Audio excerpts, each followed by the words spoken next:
தேர்வுகள் +2 தேர்வுகள் ஆரம்பிக்க இருக்கிறது. அதனால மாணவ மாணவிகளுக்கு எனது வாழ்த்துக்களை தெரிவித்துக் கொள்கிறேன். அச்சமின்றி தைரியமாக எழுதணும். முடிவு எப்படி வருதுன்ற பற்றி கவலைப்படக்கூடாது. அதனால் எல்லாரும் மகிழ்ச்சியாக தேர்வை எதிர்கொள்ள வேண்டும். எல்லாருக்கும் இறைவன் துணை இருப்பார் என்று நான் தெரிவித்துக் கொள்கிறேன். மரியாதைக்குரிய பாரத பிரதமர் அவர்கள் குறிப்பாக தூத்துக்குடியில் குலசேகரப்பட்டினத்தில் ராக்கெட் லான்ச் பண்ணது உண்மையிலே எனக்கு மிக்க மகிழ்ச்சியான ஒன்று. ஏன்னா தென்பகுதி வளர்ச்சி அடைய வேண்டும் என்று மிகவும் ஆசைப்படக்கூடியவர்களில் நானும் ஒருவள். பல காலமாக தென்பகுதி புறக்கணிக்கப்பட்டே வந்திருக்கிறது. அதில் உலக வரைபடத்தில் தூத்துக்குடி இடம்பெறப் போகிறது என்ற வகையில் எனக்கு மிக்க மகிழ்ச்சி. அதுவும் மரியாதைக்குரிய பாரத பிரதமர் நேரடியாக வந்து அந்த நிகழ்ச்சியை துவக்கி வைத்திருப்பது மிக்க மகிழ்ச்சி. அது மட்டுமல்ல, இன்னும் பல திட்டங்கள் தமிழகத்திற்கு கொண்டு வர இருக்கிறது என்பதும், அவர் தமிழக மக்களுக்கு சேவை செய்வதற்காக முழுமையாக நான் ஈடுபாடோடு பணியாற்றுவேன் என்று சொன்னதும் நமக்கெல்லாம் மிகுந்த மகிழ்ச்சியை தருகிறது. பிரதமரின் வருகையை குறிப்பாக தென்பகுதிக்கு வந்ததை நான் மிகவும் மகிழ்ச்சியோடு ஏற்றுக்கொள்கிறேன். இதே மாதிரி இன்னும் பல திட்டங்கள் நிச்சயமாக தமிழகத்திற்கு வரும். திருச்சி விமான நிலையம் விரிவாக்கப்பட்டது. இன்று தூத்துக்குடியில் ராக்கெட் தளம், அது பல பேருக்கு வேலை வாய்ப்பு என்பது மட்டுமல்ல, அது இந்த ராக்கெட் ஏவுவதையே சுலபமாக்கி இருக்கிறது என்பது நானே அதுக்கு ஒரு கட்டுரையும் எழுதியிருக்கிறேன். அதனால மிக்க மகிழ்ச்சி என்பதை நான் தெரிவித்துக் கொள்கிறேன். இல்ல, இதுல அங்க தமிழகத்தில் ஆள்பவர்கள் என்ன சொல்றாங்கன்னா, அவங்க பல திட்டங்கள் அப்படி பார்த்தா தூத்துக்குடியில ஒரு கார் தொழிற்சாலைக்கு அடிக்கல் நாட்டி இருக்கிறார்கள். அப்ப அவங்க எதுவுமே அரசியலுக்கு செய்யல, எல்லாமே மத்திய மரியாதைக்குரிய பாரத பிரதமர் வந்தா உடனே தேர்தலுக்காக தான் செய்யறது. இவங்கெல்லாம் தேர்தலுக்காக செய்யவே இல்லையா?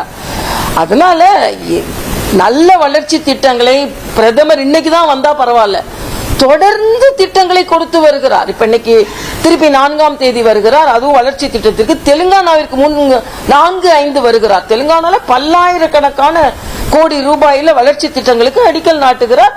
சில நிறைவடைந்த திட்டங்களுக்கு அவர் திறந்து வைக்கிறார், ஒரு பிரதமர். ஆனா இவங்க எல்லாம் அரசியல் செய்து கொண்டு அரசியல் செய்கிறார்கள் என்று சொல்வதை ஏற்றுக்கொள்ள முடியாது என்பது எனக்கு கருத்து. ஒன்னு சீன ராக்கெட், இன்னொன்னு அதுல மரியாதைக்குரிய பாரத பிரதமரை தவிர மற்றவங்க ஒரே குடும்பத்தை சார்ந்தவர்கள். இதுதான் நான் திராவிட முன்னேற்ற கழகத்தை சார்ந்த தொண்டர்களுக்கே கேட்டுக்கொள்கிறேன். பாவம், அவங்களுக்கெல்லாம் எந்தவித உரிமையும் இல்லை, எல்லாம் அவங்களே அனுபவிச்சுட்டு இருப்பாங்க.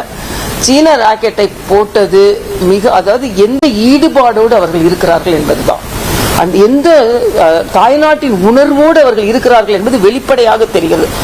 ஏதோ யாரோ ஒரு ஸ்டிக்கரை ஒட்டி விளம்பரம் போடலாம் அப்படின்னா, நமது விஞ்ஞானிகள் ஸ்பேஸ் சயின்டிஸ்ட்லாம் எவ்வளவு நேரம் தனது வாழ்நாளை செலவிட்டு எவ்வளவு முயற்சி செய்து அது அவங்க ராக்கெட் விடுறாங்க, இவங்க அந்த ராக்கெட் படத்தை தேடி கண்டுபிடிச்சு அதுல போடுற முயற்சி கூட இவங்களால் செய்ய முடியாது. இதுதான் இவர்களின் தேச உணர்வு. இதுக்கு மேல என்ன சொல்ல முடியும்? அதாவது இதுல எதிரி நாடு நட்பு நாடுன்ற கணக்கே இதுல வரலப்பா. இதுல நம்ம நாட்டை ஏன் புறக்கணிச்சீங்க? அவ்வளவுதான். நீங்க இன்னொரு நாடு எப்படி இல்ல, இப்போ நீங்க அந்த நாடு நட்பா எதிரியா நீங்க விவாதம் நடக்கிறதுக்குள்ள நம்ம நாட்டுக்கு நீங்க நட்பா இருக்கீங்களான்றதான் பெரிய கேள்வி. ஆக நம்ம நாட்டு உணர்வோடு நம்ம நாட்டு மக்களோட நட்பா இருக்கிறீங்களா? சும்மா திராவிடம் சொல்லிட்டு தேசியத்தை நீங்கள் உதாசீனப்படுத்துகிறீர்கள் என்பதைத்தான் உங்க உள்ளுணர்வு தான் அங்க வெளிப்படையாக தெரிந்திருக்கிறது என்பதுதான். அதனால இதுல அந்த நாட்டோட நட்பா உறவா அதுலலாம் இல்ல. என்னோட நாட்டுல என்னோட விஞ்ஞானிகள், நம்மோட நாட்டுல நம்மோட விஞ்ஞானிகளின் முழுமையான முயற்சிக்கு பின்பு இவ்வளவு பெரிய ஒரு ராக்கெட் தளம் அமைக்கப்பட்டு இருக்கிறது. இந்திய பல நாடுகள் இந்தியாவோட ராக்கெட்டை பயன்படுத்த போறாங்க. ஆனா நம்ம விளம்பரத்துல சீன ராக்கெட்டை போட்டா எப்படி? அதனால இதுல எந்த நாடு, அந்த நாடு பகை நாடா நட்பு நாடான்னு இதுல கேள்வி இல்லை. உங்க நாட்டோட விஞ்ஞானிகள் நீங்கள் மதித்தீர்களா? நம்ம நாட்டோட ஸ்பேஸ் சயின்டிஸ்டுக்கு நீங்க அடையாளம் கொடுத்தீர்களா, அங்கீகாரம் கொடுத்தீர்களா என்பதான். இது ஏதோ விளம்பரம் சும்மா பிரஷப் போயிட்டு வர முடியாது, பிரஷவே பண்ண முடியாதுன்றது எனது கருத்து.